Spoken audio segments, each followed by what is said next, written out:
একদিন হযরত ঈসা সিরিয়ার পথে যেতে যেতে একটা মানুষের মাথার খুলি পড়ে রয়েছে দেখতে পেলেন। সেই খুলিটার সঙ্গে কথা বলার জন্য তার খেয়াল হলো।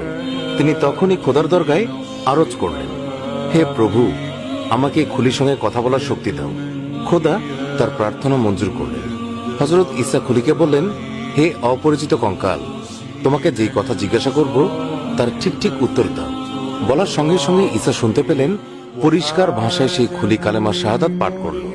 ঈসা জিজ্ঞাসা করলেন, তুমি পুরুষ না স্ত্রী? খুলি উত্তরে বলল, পুরুষ। ঈসা বললেন, তোমার নাম কি? খুলি উত্তরে বলল, জামজাম। ঈসা আবারও জিজ্ঞাসা করলেন, আগে তুমি কি ছিলে? খুলি উত্তরে বলল, আমি বাদশাহ ছিলাম। ঈসা বললেন, বটে, তোমার জীবনে কি কি কাজ করেছিলে? খুলি উত্তরে বলল, আমি আগে একজন বাদশাহ ছিলাম। ধন দৌলত লোক লস্কর আমার এত বেশি ছিল যে দুনিয়ার বাদশাহরা দেখে অবাক হয়ে যেত। তারা আমাকে দেখে খুব ভয় আর সম্মান করত, কিন্তু আমি কারো উপর কোনো অত্যাচার করতাম না। গরিব দুঃখীদেরকে সাধ্যমতো দান করতাম। সমস্ত দিন নিজের কাছে ব্যস্ত থাকতাম, কিন্তু ভুলেও কখনো খোদার নাম মুখে আনতাম না। এমনি করে অনেক দিন আমি বাদশাহী করেছিলাম। একদিন দরবারে বসে কাজ করছি, এমন সময় হঠাৎ করে আমার মাথা ব্যথা শুরু হলো। মাথা ব্যথা ক্রমেই বাড়তে লাগলো, কিন্তু যন্ত্রণা ক্রমেই অসহ্য হয়ে উঠল। যেখানে যত বড় হিকিম ছিল, চিকিৎসার জন্য তাদের সকলকে ডাকা হলো, কিন্তু কিছুতেই কিছু হলো না। যন্ত্রণায় ছটফট করতে লাগলাম, মাঝে মাঝে অজ্ঞান হয়ে পড়তে লাগলাম। এমন সময় হঠাৎ করেই একটা আওয়াজ আমার কানে ঢুকলো। কেউ যেন চিৎকার করে বলছে, জমজমের প্রাণ বের করে দোজখে ফেলে দাও। আর সঙ্গে সঙ্গে এক বিকট মূর্তি আমার সামনে এসে দাঁড়ালো। উহ, কি ভীষণ তার চেহারা! দেখে আমি অজ্ঞান হয়ে পড়লাম। তারপর কি হলো আমার মনে নেই।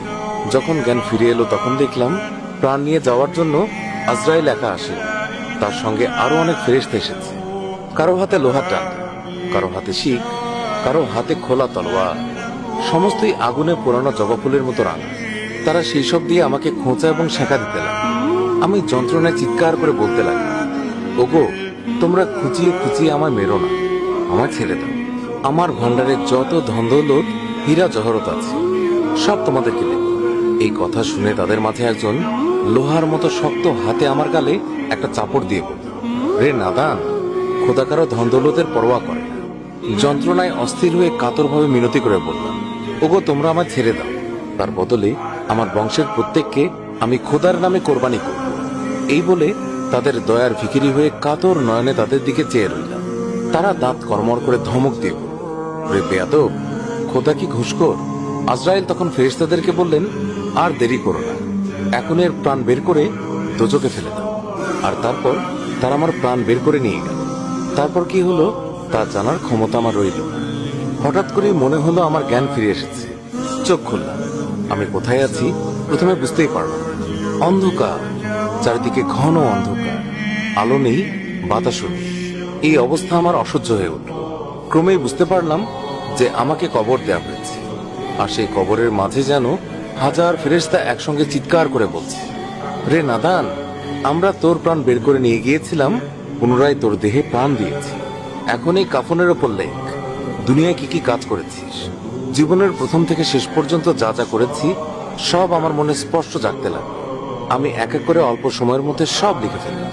তারপর ফেরেশতারা ভয়ঙ্কর গর্জন করে আমাকে জিজ্ঞাসা করল, বল, তোর খোদা কি? আমি ভয়ে ভয়ে উত্তর করলাম, তোমরাই আমার খোদা, আমি অন্য খোদা জানি না, তোমরা আমাকে রক্ষা করো। এই কথা শুনে তারা ভয়ানক রেগে গেল। লোহার ডান্ডা দিয়ে আমাকে বেদম প্রহার আরম্ভ করল। তারপর মনে হতে লাগলো কবরের মাটি চারিদিক থেকে যেন আমাকে পিষে ফেলার চেষ্টা করছে। ক্রমেই আমার দম বন্ধ হয়ে আসতে লাগলো। মাটি চিৎকার করে বলতে লাগলো, রে বেঈমান, শত শত বৎসর আমার পিঠের উপরে বাদশাহী করে কত অত্যাচার করেছিস আর খোদার নাফরমানি করেছিস, তাই এটাই তোর শাস্তি। এই কথা বলে মাটি আমার হাড়গুলোকে গুঁড়ো করে ফেলার চেষ্টা করতে লাগলো। অসহ্য যন্ত্রণায় ছটফট করছি।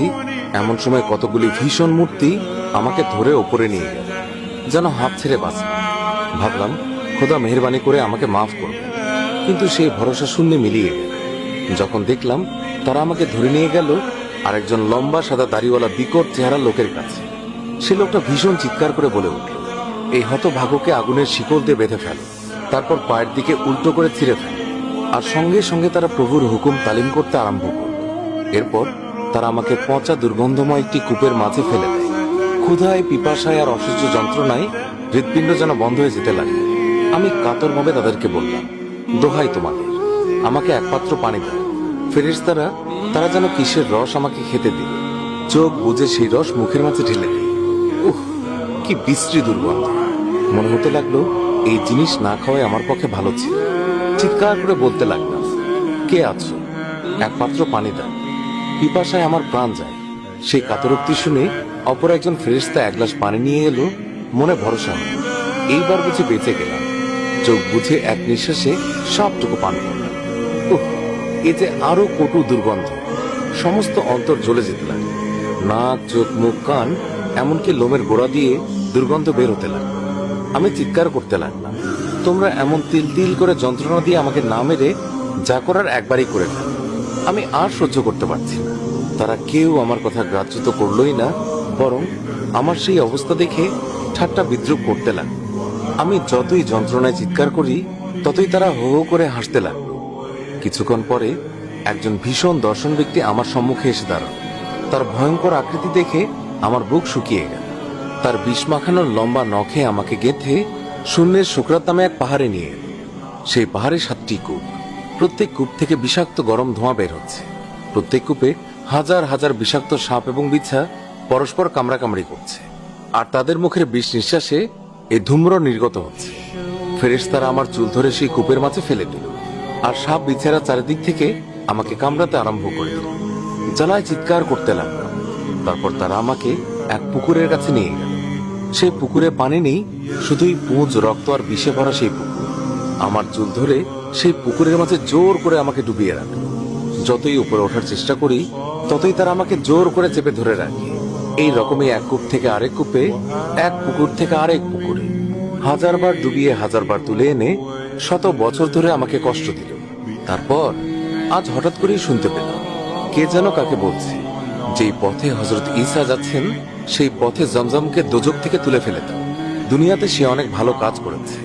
অন্নহীনকে অন্ন এবং বস্ত্রহীনকে বস্ত্র দান করেছে। সে আজ তার পুরস্কার পাবে। সে খোদার নাম একবারও মুখে আনেনি, সেই জন্য সে পাপ করেছে। তার শাস্তি পুরো মাত্রায় ভোগ করার পর সে আবার দুনিয়াতে যাবে। ঈসা আলাইহিস সালাম জিজ্ঞাসা করলেন, জমজম, তুমি আমার কাছে কি চাও? জমজম বলল, তুমি খোদার কাছে এই প্রার্থনা করো, তিনি যেন আমার সমস্ত পাপ ক্ষমা করে আমাকে পুনরায় পৃথিবীতে পাঠিয়ে দেন। ঈসা 2 হাত তুলে জমজমের জন্য খোদার কাছে আরজ করলেন। তারপর বললেন, জমজমের হাড় মাংস একত্র হয়ে পুনর্জীবন লাভ করুন।